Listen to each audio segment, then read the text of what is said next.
Can you hear me in the back? Can I hear from the back, please? Yeah, I think it's absolutely admirable that somebody actually made it to the back row. So well done on that one. Well, thank you very much for the kind introduction. And thank you very much for having me here today. Having a good day so far? We're doing good? Yeah? Are we having a good day? Can I hear from the back row, please? Excellent. There are a few people up there. So what I'd like to try and share a little bit with you about today is this famous word that you hear so much these days, culture, specifically food safety culture. As Amanda would say, it's becoming the new black. We talked about Six Sigma at one point in time. We talked about lean. We talked about integration. We talked about profitability and all these good stuff. Right now, we talk a lot about culture. I'd like to try and provide you a few things that hopefully you can take away and be more specific about culture, but also a few stories that might resonate from a why should you focus on culture. How does that sound? How does that sound? Okay, we're going to have to work on this a little bit. I think it's because you have too much space between each other. If you were closer, you might be able to sort of elbow each other a little bit. Make sense? Okay. So my name is Jespersen. I do apologize in advance. I am from Denmark. We like pickled herring. We're inherently rude. It's part of our culture. When I did my engineering degree, I had the great pleasure of living in Austria a few years, so I got to know the Austrian precision. Sachertorte, nice chocolate cake. Austrians are fabulous for their cake making. After having graduated as a mechanical engineer, I got a job in the automobile industry. So I know a lot about foam, specifically the foam that sits in doors, in ceilings, in roofs, so that if you're in an accident, you actually don't get as hurt as you otherwise would have. So what does that have to do with food? Well, in 2000, my husband and I, we decided to move to Canada because Denmark, anybody ever been to Denmark? Show hands. Fantastic. I don't get that many hands in Denmark. We moved to Canada just because we wanted to see something else. I will let you know that New Zealand and Australia was on the map. Our family said absolutely no way, not because of who you are, but because of where you are. It takes an awful long time to get here, as you all know. We moved to Canada, and I spent a little bit of time in the automobile industry there. In 2004, I had the great pleasure of joining Maple Leaf Foods. Maple Leaf Foods was at the time a global company. We operated in the UK, US, and in Canada, had 67 plants. Did a lot of business in the bakery business. And I'm sorry to say, I'm not going to be half as entertaining as this morning's speaker over breakfast, who had more experience in the bakery industry than I'll ever have. Who was there for breakfast? Okay. How many understood everything he said? I'm happy, thank you. I thought it was just me. When I joined Maple Leaf Foods, I joined originally because of my process engineering background. I'll tell you a bit of a story why I got into food safety. But in 2015, my husband, who's also from Denmark, so we have very rude conversations at home, we said, you know what, being 7,000 kilometers away from your family when they start to age is just not okay. So we moved to Switzerland. Why Switzerland? Because we didn't want to go back to Denmark. It wasn't the country that we'd left. I'm sharing this with you because my sort of angle into culture is not just about food safety. It's also about how do we actually operate in this highly multinational society that we're becoming. And I think if we can acknowledge that in each and every one of us, we'll also have a greater likelihood of success for actually engaging others in what it is that we're trying to do. Just to prove to you that I actually don't choose the country that I live in based on the color of its flag, I also spent a couple of years in Ireland trying to make a living as a professional show jumper. I absolutely failed miserably because it actually means that you have to sell your best friend every day. And I decided to go back and becoming an engineer because it was far more simple at the time. When I joined Maple Leaf Foods, we were also the company that was solely responsible for killing 23 Canadians. So in 2008, we had an outbreak where listeria had made it onto sliced meat that we had sent out to the consumers in Canada, and 23 Canadians lost their life from consuming that food. So somebody got up that morning and made themselves a sandwich, would later get so sick and get into the hospital and eventually die from it. The average age of the 23 Canadians that we had the responsibility for taking the lives of was about 76 years old. They all died from a listeriosis infection that we had spread across because we had listeria harboring in some of our slicing equipment. It's very simple to say that the company never became the same company that it was before the listeria event. Our CEO went out and was very vocal about who was to blame for this, and he looked at himself in the mirror. He didn't try and blame the regulator. He didn't try and say that somebody in the company should have done something differently. He looked at himself. And he squarely put the accountability on every single one of the 67,000 people at Maple Leaf at the time that we were responsible for never making sure, or making sure that that would never happen again.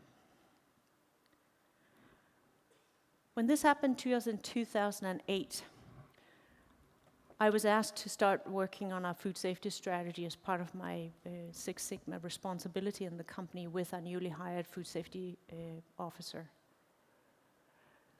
And we had essentially carte blanche to say, what should we be doing different? And I can tell you one thing, the biggest issue we had was to try and curb the enthusiasm of our CEO. Because he had the scars on the back for having to be in the media and say, I run the company that killed 23 Canadians. Nobody wants to be in this situation if it can be avoided. Most of what we did to change following this event lie in what we did with the culture at the time, what we decided to do with the Maple Leaf culture longer term. So as we talk about food safety, and we talk about food safety being everybody's responsibility, that's a statement that was squarely in place before 2008 at Maple Leaf. How many of you believe this statement? Just show me a hand.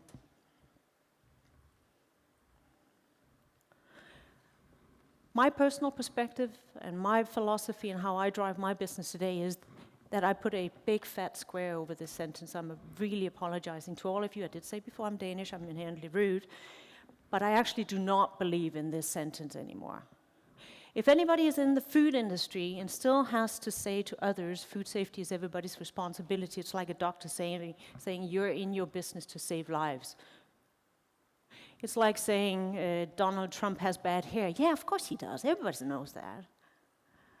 Food safety is everybody's responsibility, but if we, as professionals in the food industry, cannot get beyond the statement of saying it's everybody's responsibility, we have no hope to actually change the behaviors required if somebody joins our great industry. So I encourage all of you to really try do away with these general statements for food safety and get under the hood and say, what does that actually mean? What does it mean to the success of my business? What does it mean as for how we're doing our business today? These are just examples of failures. So Fonterra was mentioned before by Barry, where food safety went wrong. So where people died or got sick or where there was a near miss because of food safety incidences. And I think when we look at some of these specific statements up here, it's very clear that, yeah, food safety is everybody's responsibility, but we still see failures like this.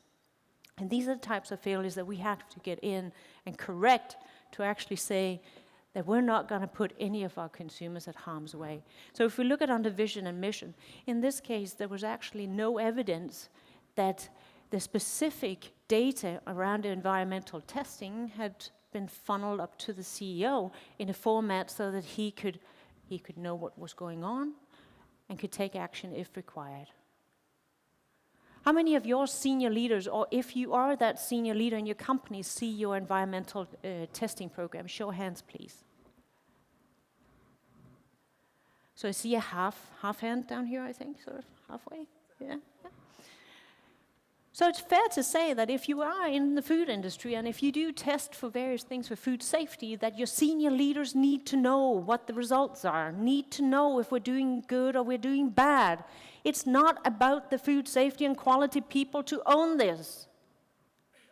It's the same as saying finances, financial performance, we got accountants. I don't care about finances.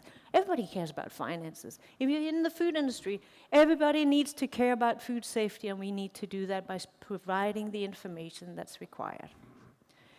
Around consistency, there's far too much evidence of great procedures. This is what we do really well in food safety. We write procedures, right? Because somebody taught us at one point in time with HACCP, if it's not written down, it didn't happen. Anybody ever hear that? Okay, let's drop the hands and say, yay! Anybody ever hear that? Hey, thank you.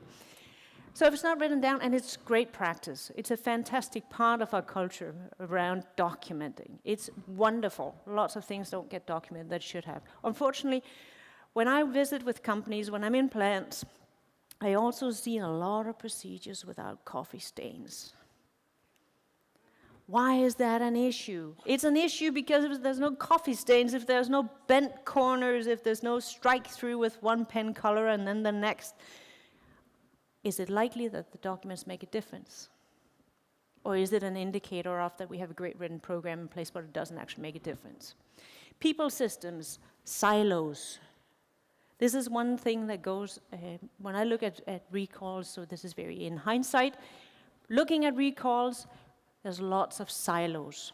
So what I mean by that is we have this great silo called food safety and quality, professionals.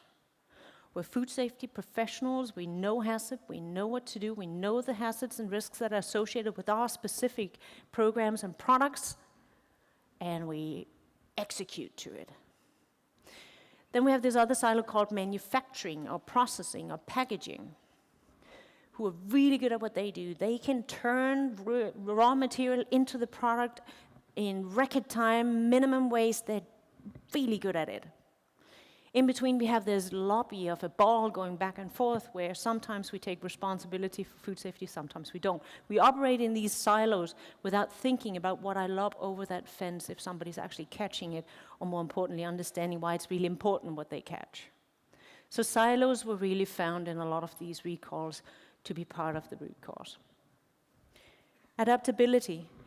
This is about inspectors. This is about your EHOs, if you have those in your facilities as well. How do they integrate into what you do every day? How do these external parties work with you? And in some of these recalls, it was found that in North America, you have lots of inspectors that actually live in plants. So we operated a plant in Alberta that had, at the time, 23 inspectors that had their own offices in the plant, was always there 24/7 when the plant ran. There was somebody from from CFIA there. They see everything going on as well. They knew when we had high listeria days. It was reported to them. We followed the regulations, but nobody raised the flag and said, are we doing okay? Are we doing something about it? Why do we keep seeing the same findings? So when we talk about this adaptability, it's also about somebody actually saying, okay, get it, yeah, this is traffic light, it's always been there, but you know, there's hardly ever any traffic, so therefore it's okay if I sort of go through when it's yellow-orange.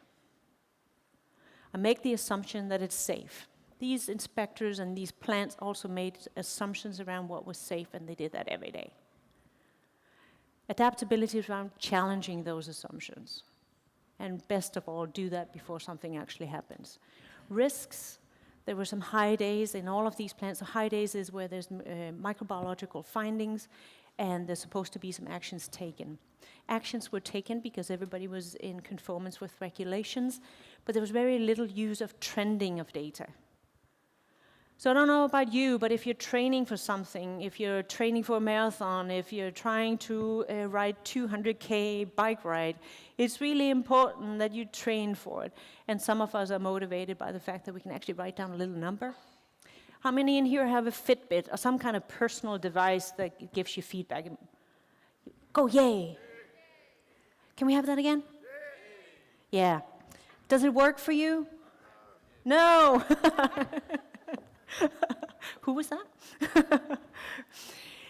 But the whole trending business is something that a lot of us are motivated by, right? So we see progress, we can share it with others, and best of all, you can be on these great apps where you can share in groups how you're doing, get a little bit of peer pressure going as well. Didn't happen in this case, right? Data wasn't used. We didn't have good sense for what did we actually do a week ago? Is it getting better or is it getting worse?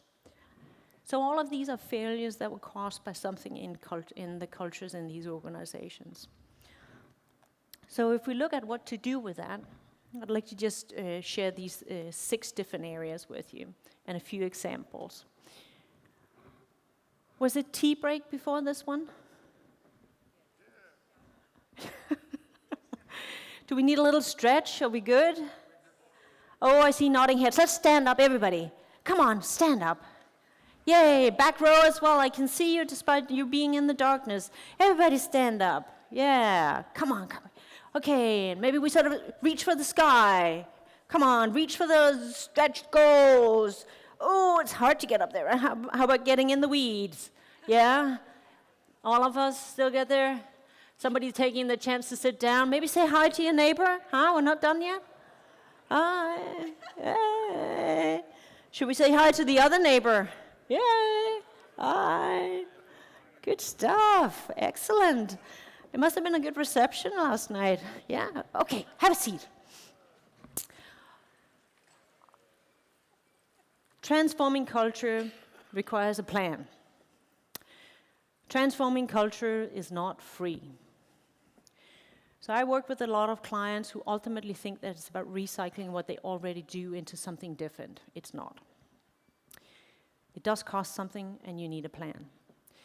What I encourage all of you to do is grab hold of some kind of framework and say, this is the how we're going to build our plan, and go with it. Because changing culture takes time. 3 to 8 years for most cultures to transform into something different, regardless of the size of your organization. So think about that. These 6 are just a suggestion for you as for how you can look at changing culture. Starts with vision, or strategy, and a structure. The baker this morning, the part that I did understand was when he talked about goals.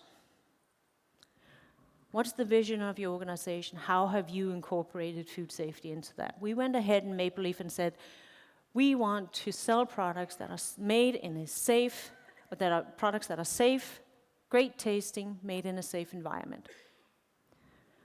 Everybody in the company was expected to know that vision and translate it into what it meant for their individual role. Didn't matter if you were a plant manager, a finance clerk, or if you were somebody that packed our chicken in a tray every day. See, I can do it too, with the light. I thought it was just the previous speaker that was good at controlling the lights. So think about it, regardless of your size of the organization, where are you going, how are you going to get there, what's the strategy, and what's the structure. Traditional structures, as you know, we're in our silos. Maybe you want to tilt that one a little bit on your head and say, okay, do we do something where food safety is actually built into a finance manager's role? Do we want to look at when that investment gets approved by somebody in finance, that that person has a sense for what food safety is, to ask the right questions. We're not trying to create food safety professionals in everybody here, but we are trying to say that everybody plays a role, and we're going to help you know what that role is if you're part of our team in our company. That all goes into the vision, the strategy, and the structure. Have your cross-functional teams ready. Make sure people are heard in what you put into these 3 components. If you look at number 2, it's about roles, rewards, and recognitions.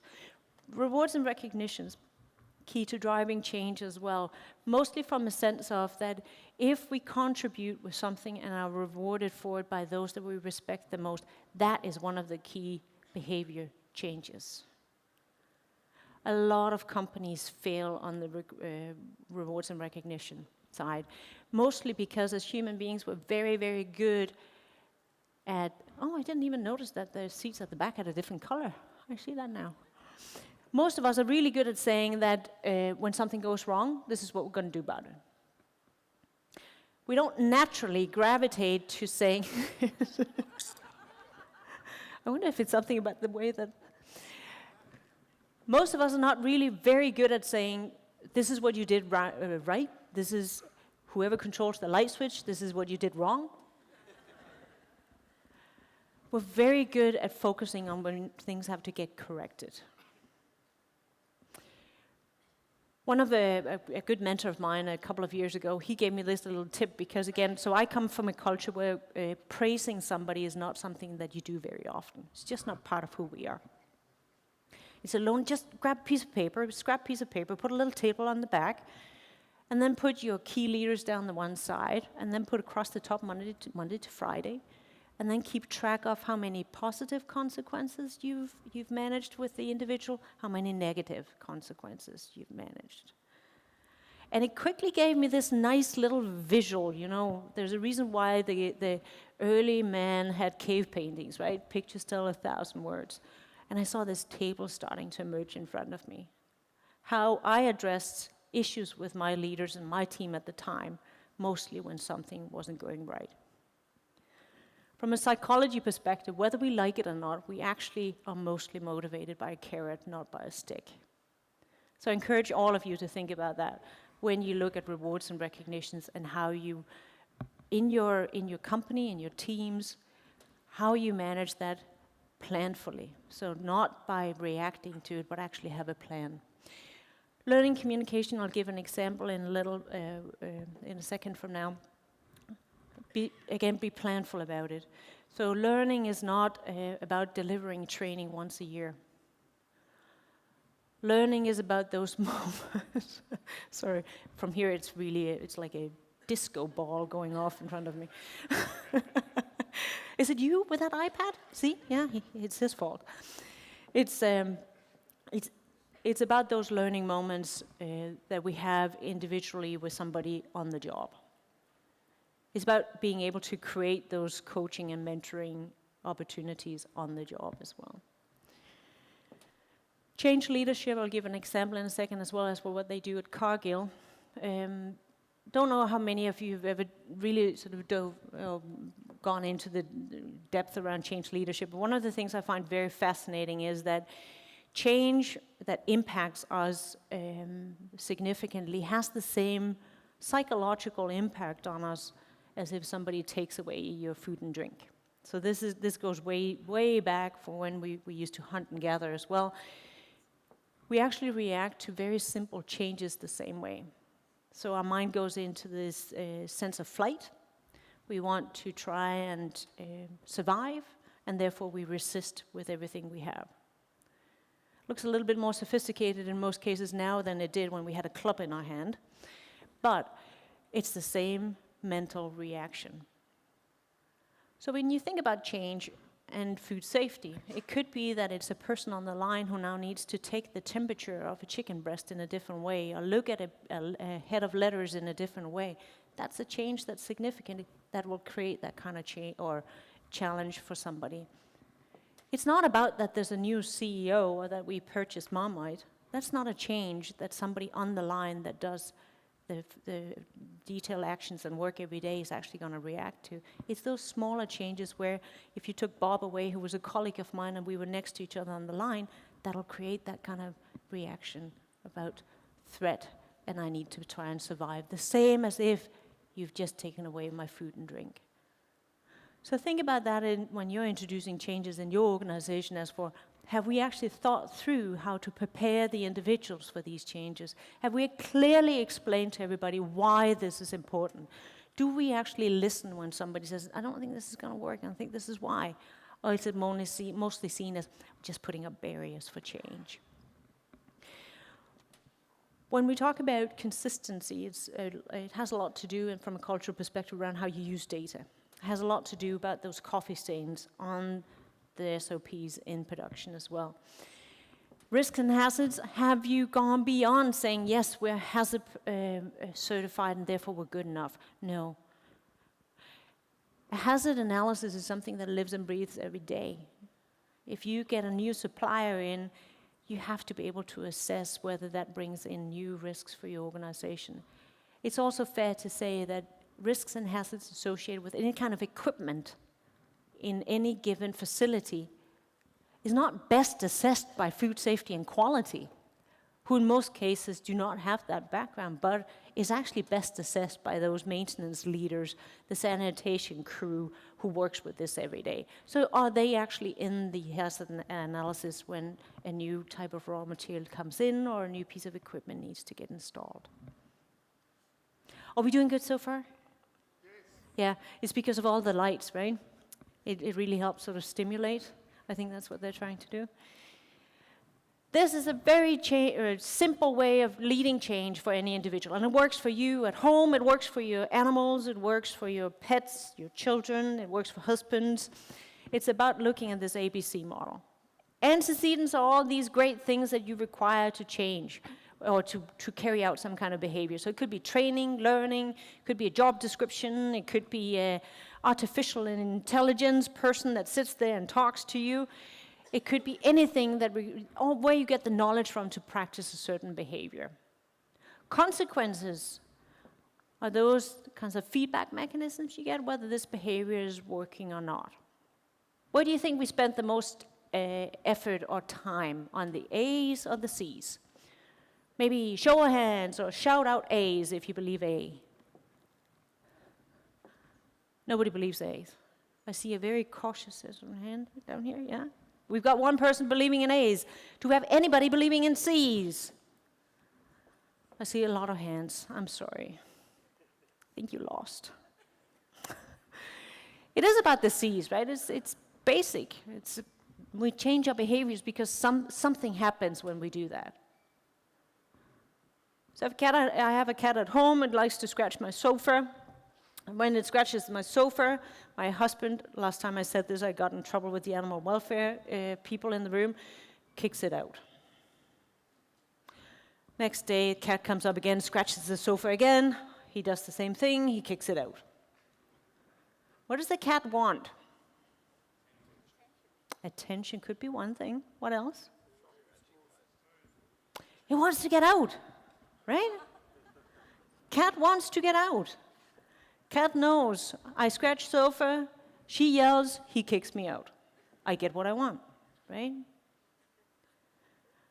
not suggesting we're all cats or animals, but I am suggesting that it's exactly the same with people. So if you're a young man in the audience, you have a red sports car, you come up to a yellow light, you've got two buddies in the back, what do you do? Huh? Run it! I hear run it down here. Okay, same sports car, but you're now 20 years older, you've got your wife next to you, two small children in the back, you come up to the same traffic light, what do? Stop. Exactly. It's about the consequences, right? So when we talk about culture and cultivating a culture of food safety, think about the consequences. Do you put out measures for a plant manager to reach a certain level of performance in an audit? Have to get an A, or you have to get at a minimum 96%. And if you do that, we're going to reward you, plant manager, we're going to give you an extra high bonus this year, right? That's going to drive the exact behavior that you're looking for. You're going to get plants that are conforming to an external standard that might be measured to once a year. Could also get the behaviors that I'm going to get there whatever it takes the week before the audit. We're going to make sure we have all our procedures updated. We're going to make sure that we have everybody lined up. We're going to test drive some interview technique here because the auditor is going to talk to everybody. If you turned it around and said, do you know what? I'm going to reward the team, the leadership team in this plant by having less than 80% performance to a visual pre-op inspection checklist. I might actually get a plant team that is so focused on finding defects that I'm ultimately more safe in the products I'm sending out. Because the behaviors we're trying to drive now is to say, I don't actually really care if you're 100%. What I care about is if you're looking hard enough at the risks that are in our factory and remove them. And by the way, we're going to reward you as a team for that. So when we're looking at how we measure food safety culture, when we're looking at how we're driving transformation within culture, I think it's safe to say the current state and current thinking is not going to get us to the next level of performance. I think it's about learning from our previous speakers today and say, what is it that's happening in the consumer-facing world? How can we use some of those quick turnaround messages and tools to engage individuals in food safety every day? The good old 5-hour onboarding program in front of a PowerPoint presentation is just not gonna cut it for the future. If you want everybody that joins our wonderful industry to understand their individual roles in food safety and how it's gonna drive your company performance. Food safety is not standalone when you talk about how your company performs. It's an integrated part. It should be part of any financial reporting that goes up to a board of directors.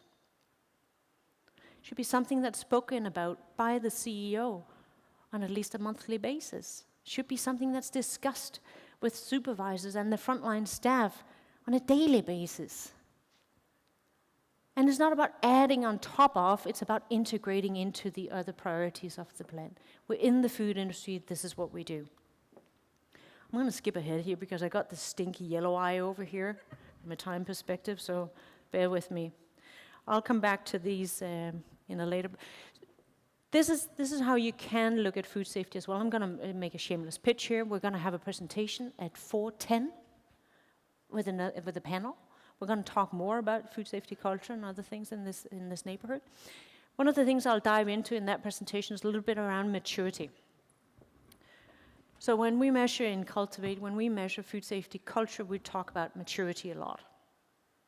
And it's actually acknowledging that food safety culture, or organizational culture for that matter, is really no different than your own health. How many in here are active sports people? Show of hands. See, that's what I would expect in an Australian audience. Lots of hands, right? So you're active sports people. It's about understanding that if we don't maintain our health, our level of health and fitness, it's not going to stay that way. Culture's no different. Culture is made up of groups of people. Culture lives in groups. I don't have a culture. I'm sorry to say, sir, you don't have a culture either. You might be culturally interested, but you don't have a culture. Culture lives in groups.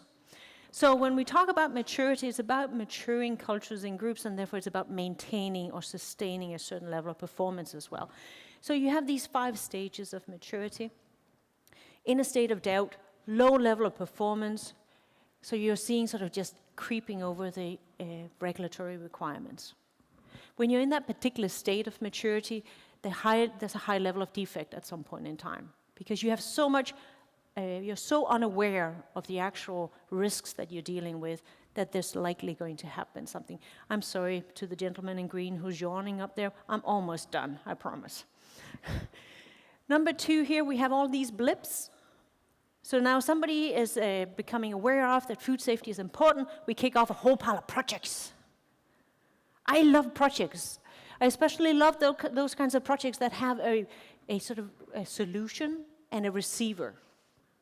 So don't just kick off projects, because projects are great ways of focusing on things, but actually have somebody to receive the solutions coming out so that it can be sustained in your company.